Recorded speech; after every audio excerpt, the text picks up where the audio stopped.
আমরা জন্ম থেকে আমরা আপনজনদের সাথে বড় হয়েছি। কোনোটা কিছু না কিছু পরিচয় নিয়ে আমরা সবাই আমাদের নিজস্ব ঠিকানায় আমরা বড় হই এবং পরিচিতি লাভ করি। এখন কথা হচ্ছে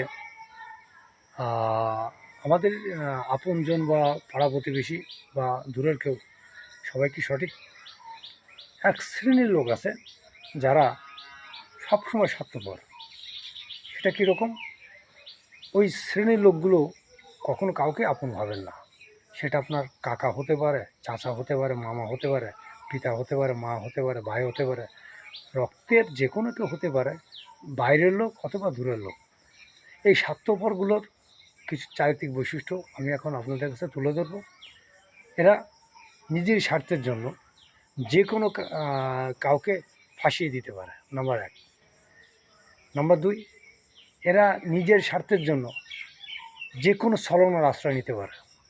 নাম্বার ৩, এরা নিজের স্বার্থের জন্য যে কোনো আপনজন হোক বাইরের লোক তার সংসার ভেঙে দিতে পারে। নাম্বার ৪, এরা নিজের স্বার্থের জন্য যে কোনো ধরনের ঝুঁকি এবং যে কোনো ব্যক্তির ক্ষতি করার চেষ্টা করতে পারে। নাম্বার ৫, এরা প্রতিটা মুহূর্তে মিথ্যা কথা বলে, মায়া কান্না করে, সত্যটাকে মিথ্যা বলে, মিথ্যাটাকে সত্য বলে যুক্তি দিয়ে আপনাকে বুঝিয়ে দিবে। আপনি বুঝতেই পারবেন না কোনটা সত্য কোনটা মিথ্যা। নাম্বার ৬, এরা এদের যুক্তি দিয়ে আপনাকে ফাঁসিয়ে দিয়ে সরে পড়বে, আপনি বুঝতে পারবেন না। যেমন ধরেন, এদের ভিতরে যুক্তিগুলো এরকম হয়, আপনি যাকে বিশ্বাস করছেন সে দেখা গেলো বাটপার, সে আপনার খুব রক্তের কেউ, খুব আপনজন। সে আপনাকে শিখিয়ে দেবে যে অমুক ব্যক্তি তোমার ক্ষতি করার চেষ্টা করছে।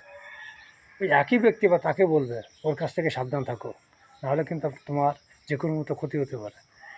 দেখা গেল দুজনের ভিতরে এই ব্যক্তির কারণে যখন দ্বন্দ্ব হয়, মাঝখানে এই ব্যক্তি গিয়ে মাঝখানে দুজনের সমাধান দেন, নিজে ভালো থাকেন এবং দুজনের কাছ থেকেই তিনি নিজের স্বার্থ হাসিল করার চিন্তা করেন। সবার কাছে অনুরোধ, এই সমস্ত ব্যক্তিদের থেকে সবসময় দূরে থাকবেন, নিজেদের সেফ রাখবেন। এই সমস্ত ব্যক্তিদের বিষয়গুলো যখন বুঝতে পারবেন যে এরা বাটপার, সিটার, টাউট, এদের সাথে কখনো মিশবেন না, এদের পাশে কখনো দাঁড়াবেন না।